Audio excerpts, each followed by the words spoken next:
Today on Twin Camp we are continuing our look at the evolution of the British Leyland model range, landing in 1982 with this brochure for Austins, Morrises, MGs, Rovers and Triumphs.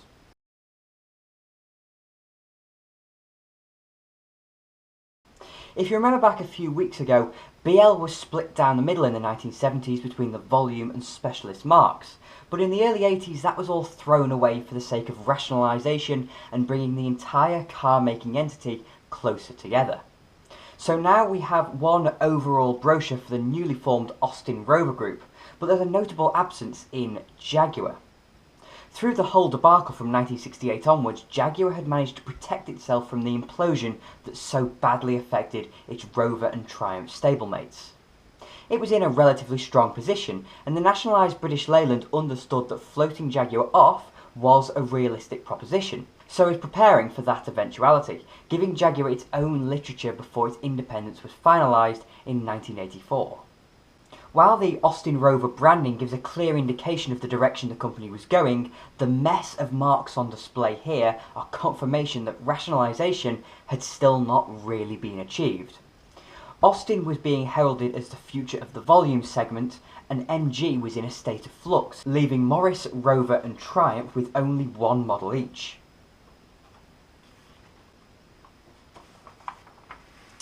This brochure is quite different from the ones that we've looked at previously, as it gives an overview of the latest news surrounding the model range and Austin Rover's latest advertising, the Value for Money campaign, which involved a restructuring of specifications and prices in order to make the cars more competitive.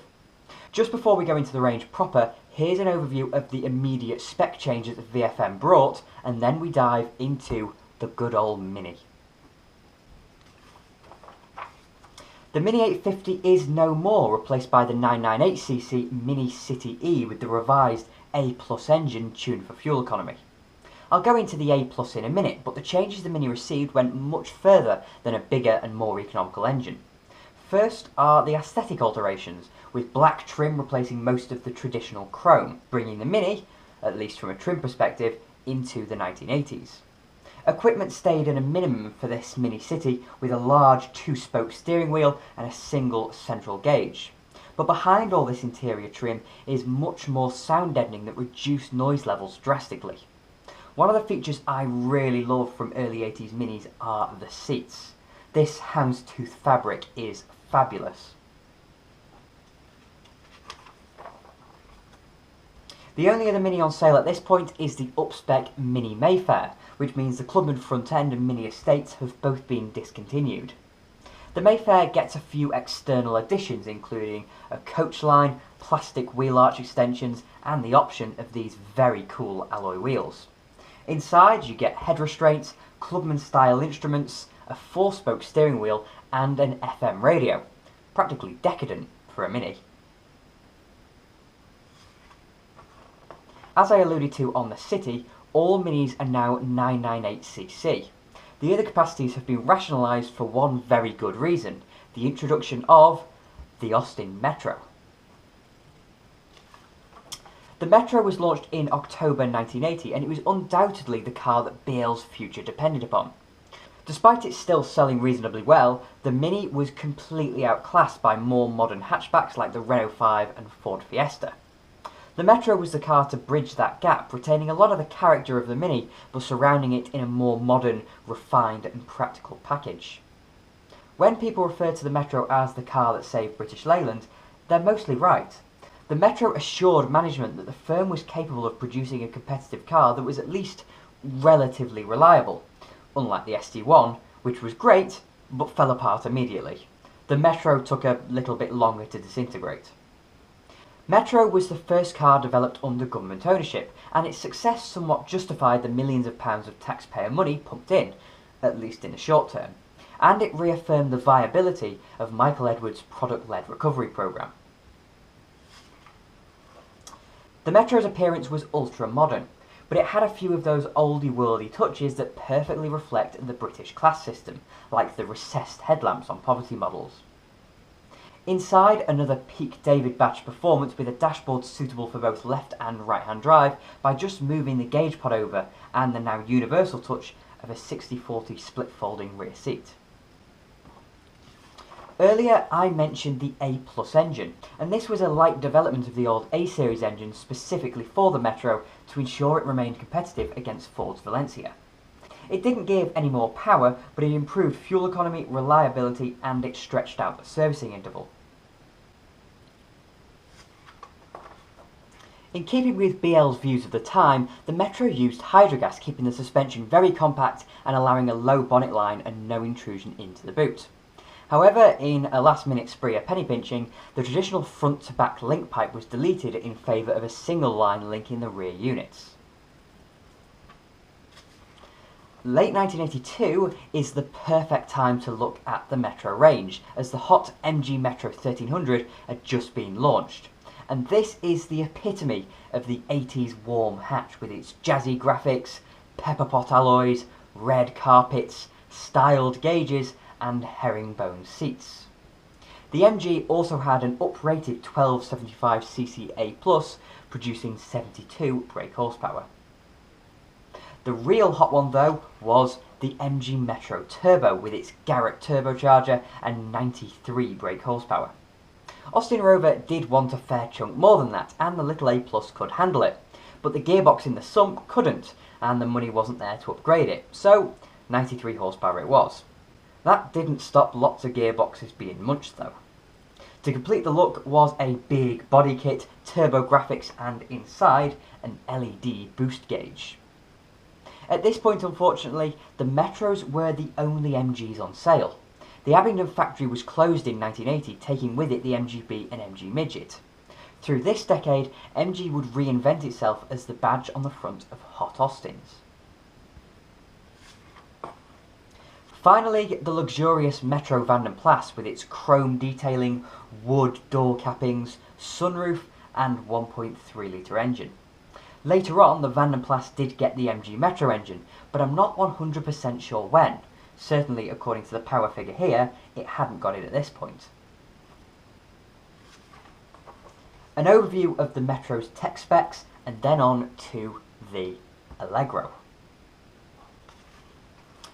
The Allegro received a hefty facelift for 1979 with new bumpers, a new grille, and all new trim, but compared to your Mark III Escorts and Mark I Golfs, it was horrendously outdated and was well due a replacement.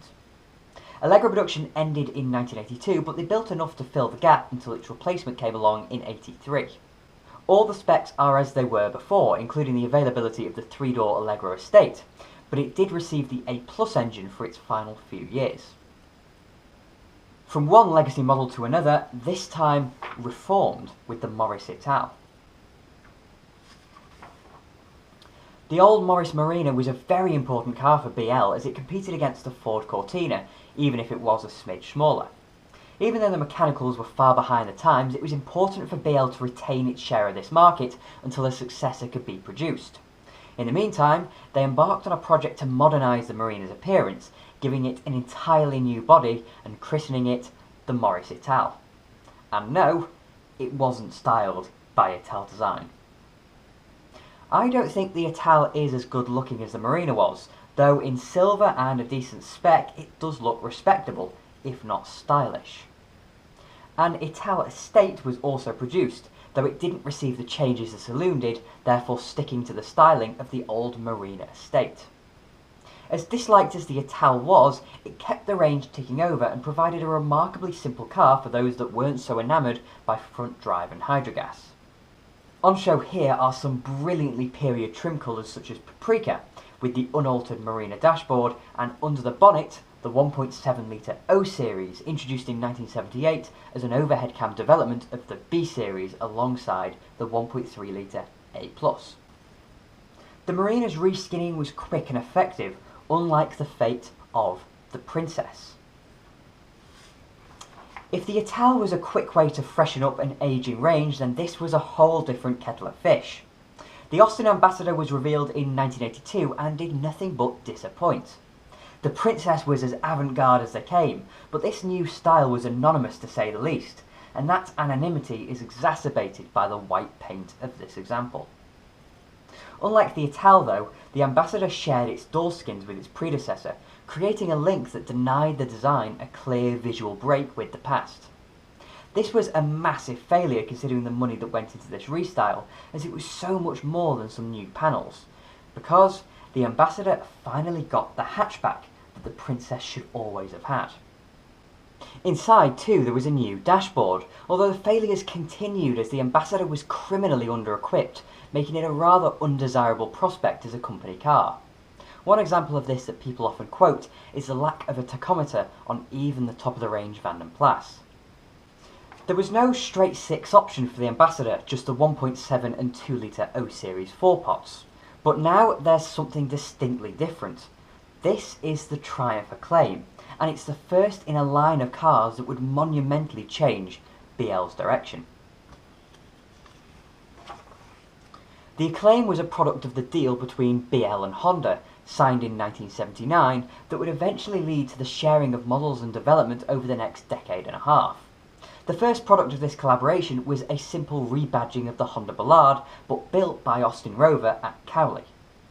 The Acclaim set new standards for build across Austin Rover, as despite it being built in-house, Honda's design lent itself to easier, more efficient and more precise manufacture, even if it still wasn't the last word in overall build quality. It's a product of its time, as it provided BL with a new model and gave Honda a wider platform in Europe, as the Acclaim was unburdened by heavy import tariffs, being considered European in origin. There's a good chance that had this model not have happened, BL would have closed their doors there and then. One thing Honda was very good at was specifying cars competitively, and that can be said of the entire Japanese motor industry. But this meant the Acclaim set new standards in the compact family car market, at least in the UK. The Acclaim replaced the Dolomite, bringing an end to Triumph's own designs and engines, as Spitfire and TR7 production ended at the same time with the closure of Triumph's factories. Therefore, what was standard Triumph ceased to exist, and the name was merely a part of the BL empire. Despite this end for what was a brilliant manufacturer, the Acclaim was a great car and set the precedent for the future Austin Rover models. From the only Triumph we move to the only Rover, the facelifted SD1. The Land Rover and Range Rover are now being marketed separately under a new subsidiary of BL, Land Rover Limited, while the normal cars were under Austin Rover, leaving the SD1 as the only Rover here. With its 1981 facelift, the SD1's reach was widened with the addition of the 2 litre O Series engine being offered in the Rover 2000. And that facelift really improved the look of the car. The SD1 was always good looking, but now with its deeper grille, chromed headlamp surrounds and full Rover badge, it seemed a good bit posher than it was previously.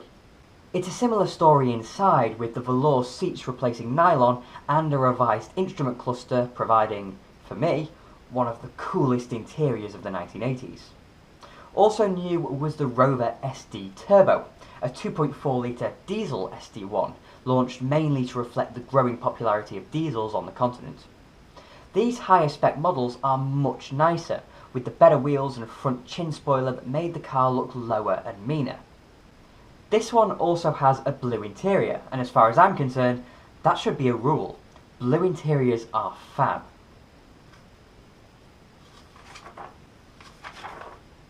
The height of luxury, however, was the Rover Van & Plas with its 3.5 litre V8, wood, leather and equipment like cruise control, a trip computer and headlamp washers.